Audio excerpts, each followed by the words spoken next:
Hi guys! Our topic for today is regarding kay Popo. Demo po ito kung paano mag-tasking for solo live and party live. Para po ito sa mga new user application. Means to say, para sa mga bagong register kay Popo app. Enjoy watching!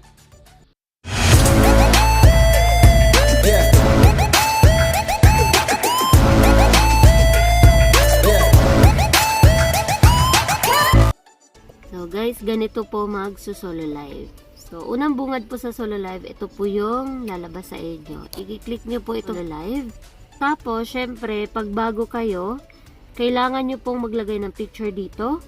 I-click nyo po kahit saan dito, chatting, singing, dancing, make friends, or whatsoever. After nyan, click nyo po tong go live. Pag na-click nyo na po tong go live, ito po yung lalabas. So, if ever matagal na po kayong nag-solo live, so, dito nyo lang po siya makikita kung ilang minutes na po yung na-consume nyo. Click nyo po yung 3 lines, click po yung rewards. Pag na-click nyo po yung rewards, makikita nyo po dito yung daily live duration. Ito po yung pag-solo live nyo. Which is, dapat 0/60 at saka 0/120. Pag new task user. Dapat ma-consume nyo po 60/60 at saka 120/120. Later on, may lalabas dito na side na receive. At saka dito.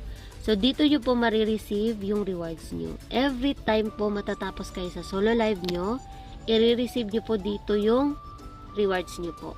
Kasi pag hindi nyo po na-receive, at the end of the day, mawawala po yung points nyo. Ang matatanggap nyo po dito is 10k per hour, 10k per hour. 2 hours lang po. Okay? Then, after nyan, pag na-receive nyo na po ito, pwede nyo na pong i-end yung live nyo. Mag-end lang po kayo ng live dito. So, i-end po natin. Then, try po natin yung party live. Kung magpa-party live naman po kayo, click nyo lang po itong pangalawa. Tapos, click nyo po itong follow. Kasi, finalo nyo na po yung agent nyo. So, normally, makikita nyo po yung agent nyo or yung mga ka-members nyo dito. So, ka-members na finalo is ito. Tapos, ito na po yung party live. So, dapat, uupo po kayo sa number 2, 3, at saka 4 para sa pagpapaoras nyo po. For example, makikita nyo po, naka-gold seat po dito. At saka kung i-compare nyo po, naka-normal seat po dito. Ibig sabihin po niyan, gold seat, CS, or crown seat. Diyan po kayo dapat naupo pag nagpapaoras kayo. Pagkatapos yung magpaoras, pwede na kayong umupo dito sa normal seat. Which is, kung gusto yung tumambay, pwede kayong tumambay dyan. Kasi, hindi natin pwedeng tambayan tong CS, number 2, 3, and 4. Kasi, meron ding ibang member na magpapaoras dyan. So, make sure na pagkatapos nyo magpaoras dyan ng 2 oras, lipat kayo sa normal seat. Check nyo pa rin po dito sa 3 lines sa baba. Hanapin nyo po yung rewards pa rin po. Hanapin nyo po yung join the party. Join the party, ito po yung lalabas. Join the party for 0 to 60, tsaka join the party for 0 to 120. Tapos na po akong mag-join the party, so ito po yung lalabas na receive. So, i-receive ko na po yan. Pag na-receive, i-click nyo po yung receive, i-confirm nyo po. Which is, natanggap ko na yung join the party for 1 hour. So, yung mag-pending na lang is join the party for 2 hours. Ibig sabihin, naka 84 minutes pa ako over 120 minutes. So, kailangan ko to i-120 over 120 para meron na naman ako ma-receive na rewards. Ganun po yan. So, for example, tapos na po kayo dito sa 120 na to, pwede na po kayong lumipat dito sa normal seat. Click nyo lang po yung seat na yan para makaupo po kayo. And while nakaupo po kayo dito sa panel na to, meron pong treasure box dito. Lagi nyo po yung kukunin every 5 minutes. Pag once yan nag-countdown, ang time nag-000 yan po, i-click nyo po yan, may marireceive po kayong 5 coins or 40 coins. Makikita nyo po yung coins nyo is dito po. I-click nyo lang po yan. Yung coins nyo po na nare-receive, dito nyo po makikita.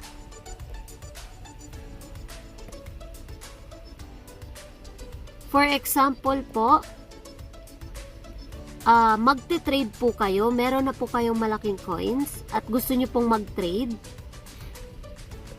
Click nyo lang po ito. Kung nakikita nyo po na yung Gift, Taste, and Funds Club, normally, mga malalaki po yung amount ng coins nila. Kasi po, kung magsisend ka ng 500, for example, magsisend ka na po ng 500 beer. Trade po ito ha. 500 beer, isisend mo kay number 3. Dapat naka-highlight si number 3, tsaka i-remove mo yung highlights kay number 1. Ibig sabihin,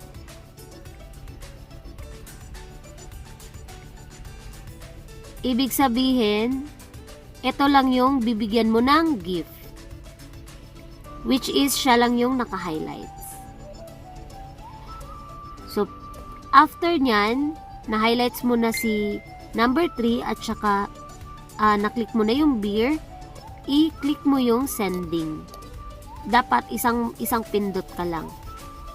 Pag na-click mo na yung sending, lalabas dito yung 350. Tulad po neto, nagzi-zero na po siya. I-click po natin yan. Ito po yung result niya. May nakuha po akong 40 coins. Then, click nyo lang po anywhere para mawala yung icon na yon. So, balik po tayo sa trade. Trade 500 coins. Dito po lalabas yung worth 350. Bakit 350 lang po yung nakuha niya? Kasi po, every trade na 500, 350 points sa gastos mong 500 gold coins, ang matatanggap niya is 350 points. Every 1,000 na gold coins na gastos mo, ang marireceive niya is 700 points. Pag sesendan ka po ng gift, sasabihin mo sa ka-member mo or agent mo, ma'am, trade tayo, meron ako 1,000. So, ibig sabihin nun, yung ka-trade mo, sesendan mo ng 1,000, babalikan ka rin ng 1,000. So, magpalitan kayo. Sendan mo siya ng 1,000 na love, sesendan ka din niya po ng 1,000 na love. Ganun po yun. Kung 3,000 po yung coins nyo, sesendan mo siya ng gold watch. Pagkatapos mong isend yon, babalikan ka din po niya ng send ng gold watch. Ganun po yun. Ganun po yung trade. Pero, pag dito ka naman po sa lucky, ibig sabihin po niyan is gamble. For example, magsisend ka po ng, click mo yung lucky, mamili ka dyan ng itlog. Ito, i-click natin yung itlog. Tapos, sisendan natin, for example, itong si number 6. So, i-highlights natin si 6. I-remove natin si number 1. Which is, isang tao lang yung bibigyan mo. Pag send mo ng itlog, naka-indicate na dito yung itlog. Naka-indicate isang tao, naka-indicate isang itlog, tapos isend mo na. Pag isi-send natin yan, kung nakikita nyo po, si number 6, 0 points pa lang po siya. 0 pa lang po siya, ha? Pag once isend natin yung itlog, sa nakikita nyo po, gumastos kayo ng 120, tapos isi-send nyo kay number 6. Kung nakikita nyo po, 3 points lang yung na-receive ni number 6. Pero, gumastos na kayo ng 120, meron kayong lumago po yung 130 nyo na coins before. Check natin kung magkano yung nakuha natin. Nag-send ako kay number 6 ng isang itlog. Nanalo ako ng 700. Ganun po yung gamble. Minsan may balik, minsan wala. So, 700 yung napanalunan ko kay number 6. So, try po natin mag-send kay number 4. So, i-click natin si number 4 and si number 6. I-unclick natin si number 1. Send pa rin po tayo ng itlog. So, ibig sabihin po nun, dalawa po yung sisendan ko. Worth of 120. Dapat magkakaltas ng 240. So, ang dapat nito is magiging 500 na lang. So, magsisend tayo ng dalawang itlog. Sa nakikita nyo po, dalawang katao yung nabigyan. Tapos, meron tayong napanalunan. Kay Aisa na 150 coins. Check natin. So, instead na 500 na lang yung coins natin, naging 650 pa. So, ganun po yung gamble. So, ibig sabihin nun, nag-gamble po tayo dito sa Lucky. So, pag once nag-gamble po tayo, merong minsan may balik, merong minsan walang balik. So, yan po tinatawag na gamble. Pero, if ever nag-trade ka po, ang gagamitin nyo po is itong gift,